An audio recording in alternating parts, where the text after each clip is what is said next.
مفتی اسماعیل قاسمی صاحب.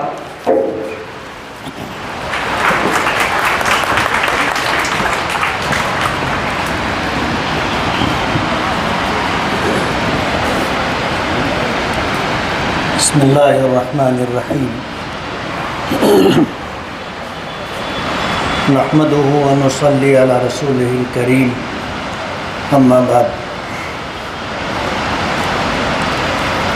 آج کے اس تقریب تقسیم انعامات کے صدر فیروز اعظمی صاحب، مالیگاؤں کے جماعت اسلامی کے امیر شاہد بھائی صاحب، عبدالعظیم فلاحی صاحب، جامعۃ الہدیٰ ہائی اسکول کے ہیڈ ماسٹر، پرائمری اسکول کے ہیڈ ماسٹر، پری پرائمری اسکول ذمہ دار، مالیگاؤں شہر سے دیگر اسکولوں، پرائمری اسکولوں اور ہائی اسکولوں سے تشریف لائے ہوئے ذمہ داران، معلمین و معلمات، طلباء و طالبات، اسٹیج پر تشریف فرما معززین شہر، میرے بزرگوں اور دوستوں، میں سب سے پہلے اللہ رب العالمین کا شکر گزار ہوں کہ اللہ تعالیٰ نے انتہائی نامساعد اور مشکل حالات میں مجھے پھر خدمت کا موقع دیا. ای سعادت بزور بازو نیست تانا بخشد خدائے بخشندہ. اس کے بعد میں اہلیان شہر کا، خاص طور پر تعلیمی فیلڈ سے تعلق رکھنے والے احباب کا شکر گزار ہوں کہ انہوں نے اپنے شہر کے لیے مجھے پھر سے خدمت کا موقع دیا. اہلیان شہر نے مجھے چنا ہے، جنہوں نے مجھے ووٹ دیا میں ان کا بھی شکر گزار ہوں، جنہوں نے مجھے ووٹ نہیں دیا میں ان کا بھی شکر گزار ہوں. آج چن کے آنے کے بعد پورے شہر کی نمائندگی مجھے کرنا ہے. آج اس موقع پر الہدیٰ سوشل ویلفیئر سوسائٹی کے ذمہ داران نے مجھے اپنے اس پروگرام میں بلا کر کے عزت بخشی، میرا استقبال کیا. میں دل کی گہرائیوں سے شکر گزار ہوں. مالیگاؤں شہر بہت پچھڑا ہوا شہر ہے. آپ اہل علم ہیں. ایک ایم ایل اے کی کیا ذمہ داری ہوتی ہے وہ آپ کو پتہ ہے، لیکن بدقسمتی کہیے کہ مالیگاؤں میں کارپوریشن سے جڑی ہوئی جو ذمہ داریاں ہیں، ان ذمہ داریوں کو جب ادا نہیں کیا گیا تو مالیگاؤں کی سادہ لاؤ عوام یہ چاہتی ہے کہ وہ سارا کام ایک ایم ایل اے کرے. ہم سے جو ہو رہا ہے الحمدللہ کوشش کر کے سرکار کی مختلف جو الگ الگ منسٹری ہے وہاں سے فنڈ لا کر کے مالیگاؤں کو سنوارنے کی، سجانے کی کوشش ہے. آپ کے اس جامعۃ الہدیٰ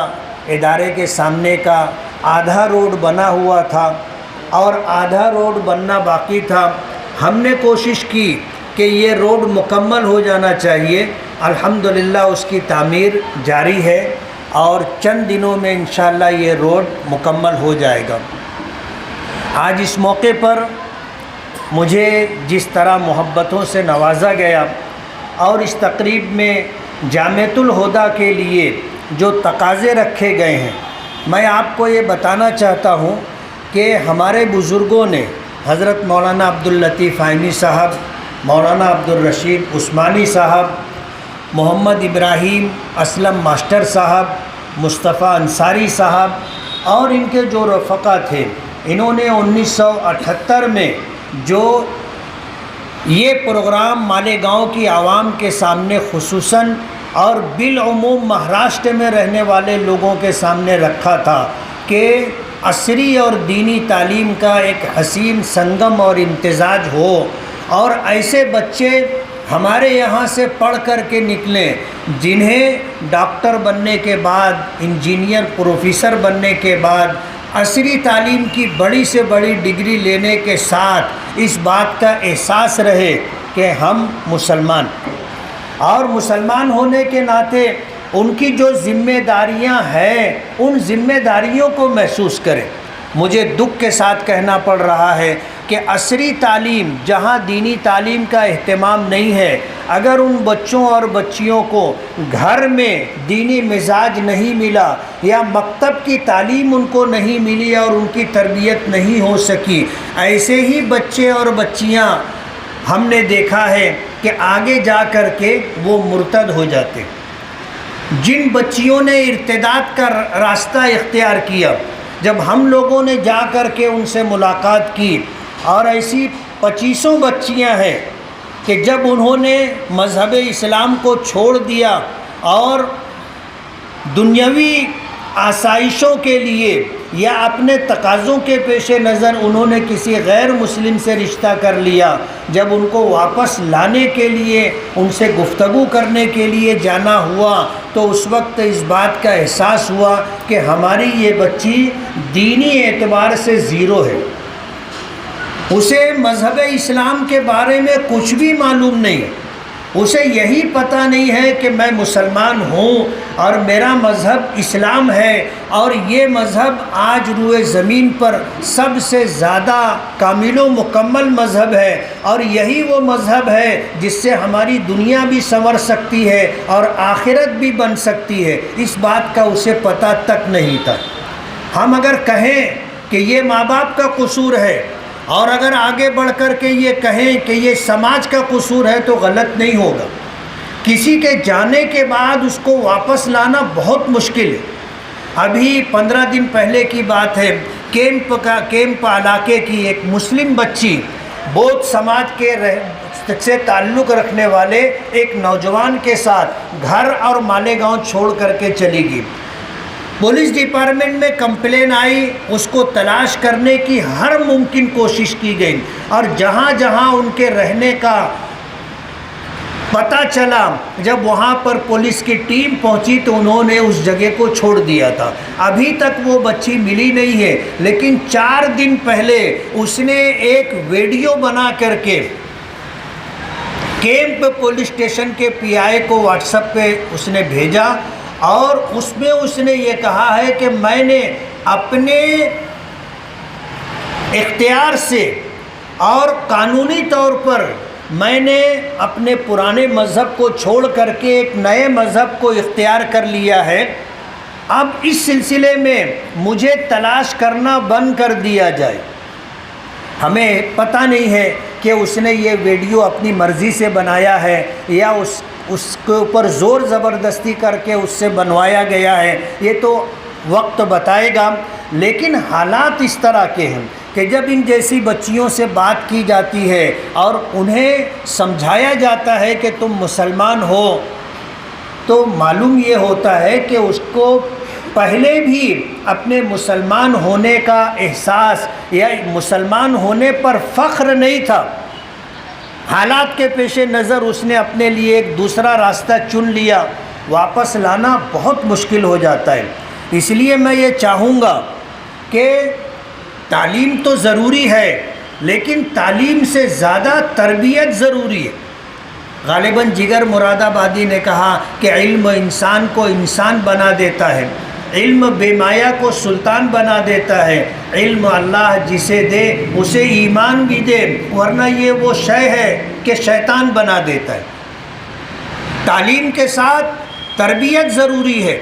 آپ اگر دیکھو گے دنیا میں جن کا نام ہے، جن کے قد کو دیکھنے کے لیے جب ہم سر اوپر کرتے ہیں تو ٹوپی گر جانے کا ڈر ہوتا ہے، یہ وہ لوگ ہیں جن کی گھر میں تربیت ہوئی اور جن کو ایسے اساتذہ کرام ملے جنہوں نے ان کی ایسی تربیت کی کہ انہوں نے آج دنیا میں تاریخ میں اپنا مقام بنایا ہے۔ تربیت ضروری ہے،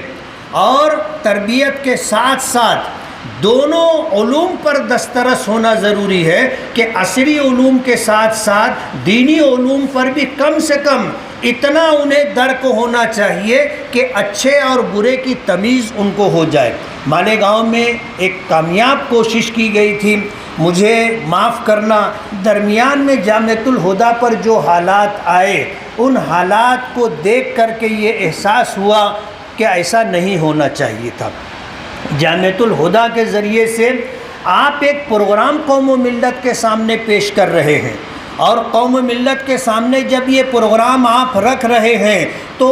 جامعۃ الہدیٰ کی کارکردگی ایسی ہونی چاہیے کہ لوگ اس بات کو سمجھیں اور اس طرح کے ادارے شہر میں مزید قائم ہوں۔ کہتے ہیں نا، چراغ کو دیکھ کر چراغ سے چراغ جلتا ہے، اس لیے کہ پہلا چراغ روشن ہوتا ہے تو مزید روشنی کے لیے دوسرا چراغ جلایا جاتا ہے۔ اس بات کی کوشش ہونی چاہیے۔ عیب سے پاک اللہ کی ذات ہے۔ ایسا ضروری نہیں ہے کہ دینی اداروں میں آج جو پرائیویٹ اسکولیں ہیں وہاں کمیاں، خامیاں اور کوتاہیاں نہیں ہے، لیکن ہم نے ایک نیا پروگرام لوگوں کے سامنے پیش کیا ہے کہ دینی اور عصری تعلیم ہم اپنے یہاں پڑھنے والے بچوں اور بچیوں کو دیں گے، تو ہمارا یہ پروگرام ایک مثالی پروگرام ہونا چاہیے، ایک آئیڈیل ہونا چاہیے۔ میں اس بات پر مبارکباد دوں گا کہ ہم نے دیکھا ہے کہ اگر کارپوریشن کی پرائمری اسکولوں میں بھی اگر ملازمت کی آدمی کو چاہت اور ضرورت ہوتی ہے تو کتنے پاپڑ بیلنے پڑتے ہیں اور کتنا مال خرچ کرنا پڑتا ہے۔ آج پرائیویٹ اسکولوں میں کسی ٹیچر کو ملازمت ملے، ابھی آج کی بات ہے کہ 24 لاکھ روپیہ لے کر کے ان کو ملازمت دی گئی تھی، اور یہ کلیئر ملازمت تھی کہ اسی مہینے سے تنخواہ بھی شروع ہو جائے گی۔ ایک دوسرے صاحب نے وہاں پہنچ کر کے یہ کہا کہ آپ نے 24 لاکھ روپیہ لیا ہے، میں 34 لاکھ روپیہ دینے کے لیے تیار ہوں۔ پرائیویٹ اسکول کے ذمہ داران نے اس شخص کو جس نے 24 لاکھ روپیہ دیا تھا اس کا 24 لاکھ روپیہ واپس کر دیا۔ پہلے ان سے تقاضا کیا کہ ہمیں 34 لاکھ روپیہ مل رہا ہے، آپ دے سکتے ہیں؟ انہوں نے معذرت کر لی، ان کے 24 لاکھ روپے واپس کر دیے گئے۔ لیکن جامعۃ الہدیٰ میں بغیر کسی ڈونیشن کے ملازمت دی گئی ہے، ایسا میرے علم میں۔ اگر یہ بات سچ ہے تو میں الہدیٰ سوشل ویلفیئر سوسائٹی کے تمام ذمہ داران کو، جامعۃ الہدیٰ کے تمام ذمہ داران کو بہت بہت مبارکباد دوں گا کہ آپ نے پیسہ نہیں دیکھا، آپ نے قابلیت دیکھی،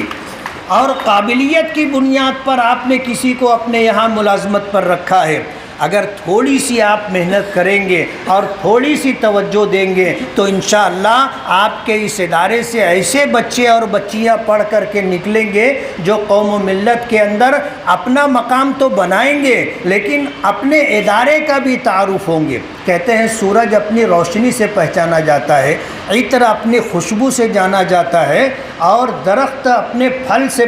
پہچانا جاتا ہے۔ ادارے کا تعارف ہونا ضروری ہے۔ ملک کی آزادی سے پہلے، کئی صدی پہلے، پوری دنیا میں جو دینی تعلیم کے حاملین ہوتے تھے، عصری تعلیم میں بھی ان کا ایک مقام تھا۔ آپ اگر تاریخ اٹھا کر کے دیکھو گے، آج جو ایجادات نئی بتائی جا رہی ہیں، ان چیزوں کو پہلے ہمارے اکابرین اور بزرگوں نے دنیا والوں کے سامنے پیش کیا تھا۔ آج ہم لوگ حالات کچھ اس طرح کے بنے کہ ہمیں مجبور ہونا پڑا کہ دینی تعلیم کے لیے مستقل ادارے بننا چاہیے، اور اس ملک میں دارالعلوم دیوبند کی بنیاد اس لیے پڑی تھی کہ اس ملک پر قابض جو طاقتیں تھیں وہ یہاں کے مسلمانوں کو عیسائی مذہب میں لے جانے کے لیے کوششیں کر رہی تھیں، اور عیسائی مشنریاں ہندوستان میں آ کر کے مسلمانوں کو کرسچن بنانے کی کوشش کر رہی تھیں۔ دارالعلوم دیوبند کا قیام اسی پس منظر میں ہوا تھا کہ اس ملک کو آزاد کرانا چاہیے، اور اس ملک میں برسر اقتدار جو انگریز ہیں اس ملک سے مسلمانوں اور اسلام کو مٹانا چاہتے ہیں۔ اس لیے دینی تعلیم کا ایک ایسا مرکز ہونا چاہیے کہ ہماری مسجدوں میں امامت کرنے کے لیے ہم کو افراد ملے، ہمارے بچوں کو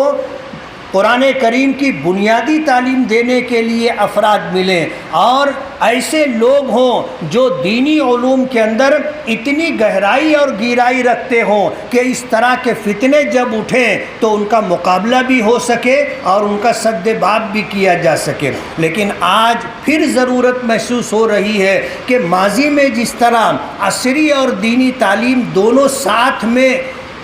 چل رہے تھے، آج بھی اس کی ضرورت ہے اور یہ ہونا چاہیے۔ ہمارے جن بزرگوں کا نام لیا گیا، میں نے بھی اس کا تذکرہ کیا، اللہ ان کی قبروں کو نور سے منور کرے، مغفرت فرمائے، اللہ کروڑوں رحمتیں نازل فرمائے۔ ہمیں یہ چاہیے کہ اپنے اس ادارے کو ایک مثالی ادارہ ہم بنا لیں تاکہ اس کو دیکھ کر کے اور لوگ بھی اس بات کی کوشش کریں کہ ان کے اداروں میں بھی عصری تعلیم کے ساتھ ساتھ دینی تعلیم کا کم سے کم اتنا انتظام ہو کہ وہاں پڑھنے والے بچے اور بچیاں اپنے آپ کو مسلمان سمجھیں اور مسلمان ہونے پر فخر محسوس کریں اور حلال اور حرام کی تمیز ان کو ہو جائے۔ بڑی سے بڑی ڈگری لینے کے بعد بھی وہ جس مقام پر رہیں وہاں رہ کر کے لوگوں کو یہ کہنا پڑے کہ ہاں یہ مسلمان ہے، یہ ایماندار شخص ہے۔ آج ضرورت اس بات کی ہے، ملک کے بدلتے ہوئے حالات میں ہم لوگوں کو اپنا راستہ بدلنا ہوگا، اس بات کی کوشش کرنی ہوگی۔ یاسین اعظمی صاحب نے اپنے ادارے کے لیے جو تقاضے رکھے ہیں، میں انہیں یقین دلاتا ہوں کہ اگر MLA فنڈ میں اس کی گنجائش ہوگی تو انشاءاللہ آپ کی ضرورت کی تکمیل کے لیے میرا تعاون حاضر رہے گا۔ بہت بہت شکریہ۔